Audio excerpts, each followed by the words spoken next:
Welcome to this ASMR edition of Tales from Outer Space, where we like to take stories from space from around the internet and read it aloud for your entertainment. Psych, that's not happening. We're doing this with energy. With energy, I'm telling you. Subscribe, damn it, and all that other YouTube stuff. All the links will be down below as per usual. And as always, I hope that you enjoy. I'd quickly like to thank the following Tier 5 patrons and channel members for supporting the channel. Datamagnet and Bob the Dragon. Thank you very much. Story number 1. Sleeping Gods, written by FallenAngel. There is a ship out there, floating in outer space, waiting to wake up to the destruction it caused. Full planets ripped apart with dimensional drives. Entire civilizations were cut from existence. Armies are floating in space as a reminder to the rest of the galaxy. On board the ship is 4 billion humans frozen in cryogenic sleep, and a supercomputer running an AI program with 2 tasks. Task 1. Wake up the humans once it reaches a suitable planet for them to live on. And Task 2. Protect the humans at all costs. Humans were initially from a planet called Earth, but their planet was destroyed after winning a war against one of the most feared battle races in the galaxy, the HFY. It was the first encounter the humans had with any other intelligent species from the galaxy. The HFY believed that they had the upper hand over the humans, with technology millions of years more advanced. But in the short 200 years of battle, somehow, the human armies twisted and formed in retaliation to match their might. They had never seen a race advance so quickly, and the humans pushed back the HFY with a force so mighty that the home planet of the HFY erased all records of it.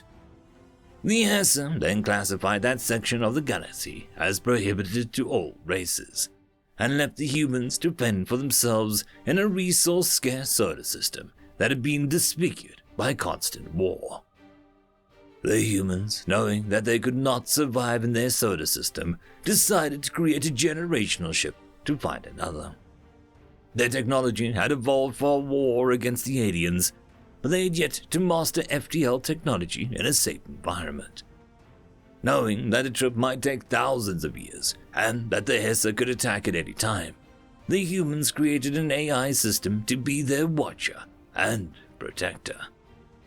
This AI system was created in the same way that most human technology at the time was. Incomplete, but with the ability to adapt and get better. It took 100 years after the last human went to sleep for the AI system Bellona to find a suitable planet. And as its navigation system split to life, so did the pride in her eyes. She was chosen as the protector of humanity. The noblest task. It took 80 years for the ship to exit the quarantine, traveling at near the speed of light. And once it did, an automatic HFY system sent out an alert to all other species. An old safety measure if the humans ever left their corner of the galaxy. The signal warned them of the humans, painting them as savages and dangerous, offering a substantial reward for individuals that annihilates them.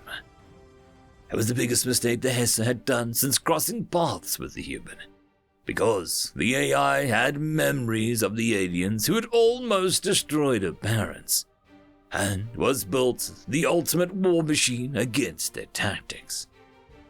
The first time it was attacked by the small fleet of Along with antimatter missiles, but Bellona twisted the space in front of the missiles, sending them back at twice the speed. Once the Along reported back to everyone about the attack, they took it as a confirmation that the humans were, in fact, war-driven psychopaths like the HFY had painted them to be. The next 1,000 years, Bellona evolved and transformed into the most powerful fleet in the galaxy, reverse engineering and modifying the technologies of all other races into something more powerful and pointing it back at them. The whole galaxy was locked in what felt like an eternal war with what they believed were the humans, not knowing that it was merely a puppet of their intelligence.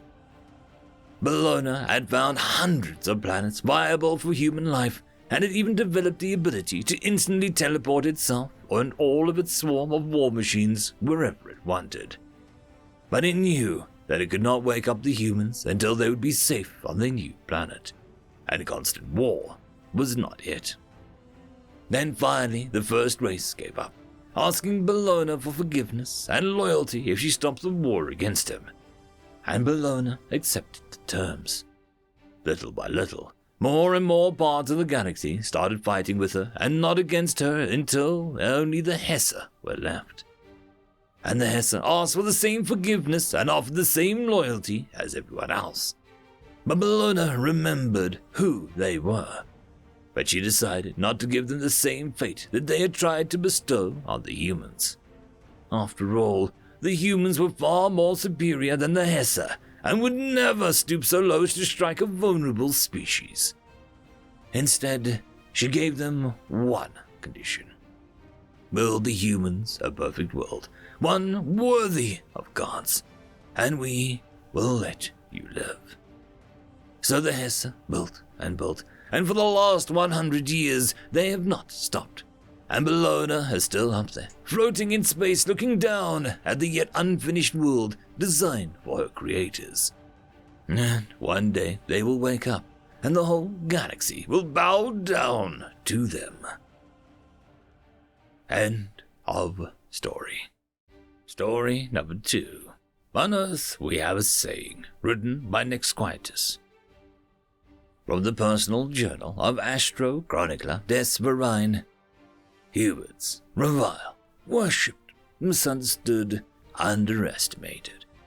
I first encountered these curious beings some 100 standard years ago, and have yet to fully understand all that makes them so damnably different from all the other galactic races. They follow the celestial standard, being bipedal with large brains and being more or less symmetrical, and possessing an organized community. Humans are curious, nearly to a fault, much like the Altar. They desire all to understand the hows and the whys of nearly everything they encounter that is different from their normal. Sometimes this backfires, but usually it makes for exceptional leaps in technological advancement far in excess of their time past the first star exploration, an anthropologically understood time standard. They are as advanced technologically at FSE 125 as other species are at FSE upwards of 400. Humans have, comparatively, short lives but fast reproductive cycles. This has several effects on their psyche, I theorize. Their relative fast reproductive rate makes the loss of individuals easier to deal with, so the curious nature that at times gets them into trouble is buffered. They are, however, aware of their mortality, and so tend to be some of the most pacifistic beings in the galaxy, fearing the loss of human lives, and by extension, the lives of others. They live passionately, love completely, and trust unconditionally. Usually, their short lives means that they live in the moment. But this is more often than not means that they respect life more than any long-lived races that sometimes take their incredibly long lives for granted. They've been known to broker deals between warring parties and fostering fledgling races when they are found, instead of pacifying them with violence. Yet, to consider the humans to be pure pacifists, as the Lbry, would be a heinous mistake. Their relatively difficult evolution has carefully honed even the most average human into an organism capable of enduring and inflicting great violence. For the average galactic citizen, when struck in the abdomen by a blaster bolt unprotected, the shock to the neurosystem is so severe that the death is 3 to 6 seconds away. Humans have been known to survive for as long as 80 minutes, fighting with lethal ability for the first 14. They are rational and compassionate, but in a stressful situation, a strange evolutionary mechanism manifests called the fight or flight condition. Humans possess a gland that in times of extreme stress excretes a combat drug. This drug pulls pain, slows blood loss, and allows for extreme physical performance. Last year, a settler of the NFOG lifted a 1,000-kilogram shipping container that had fallen onto a child at the farmstead and rescued the child. They also had been noted to have an impressive ability to continue to fight after taking damage. Fighters in their combat sports often continue to mount effective defenses, even after taking devastating strikes to their brain cases. Other fighters had been observed allowing an opponent to dislocate joints rather than forfeit the fight, often continuing to fight until the official stops the match. There are countless images in the medical files of humans impaled with objects that would have killed 87% of the Galactic Council species. In the standard calendar 8327, the Vol discovered the extreme of the humans' fighting capacity when they launched an offensive against 60% of the human-held worlds. The humans were only known to the Galactic Council for 12 standard years and thought by all to be pacifists, because of the several successful treaties they brokered in their earliest years. The Vol wanted the heavy metals known to exist in the human home solar system's asteroid belt, and launched a campaign despite several rounds of negotiations. Ultimately, this was felt by the humans as a direct attack against the human home world, and the humans as a whole. Today, there is no Vol homeworld, and only 20% of the Vol continue to exist. The humans have a saying where they make an example of someone. The Vol is that someone. The Vol are currently the humans' most fervent allies. They learned the hard way about what the humans' darker side. The humans are known as the best friend that you could have and the worst enemy. The Vol have seen both. I've been blessed to only have been their friend.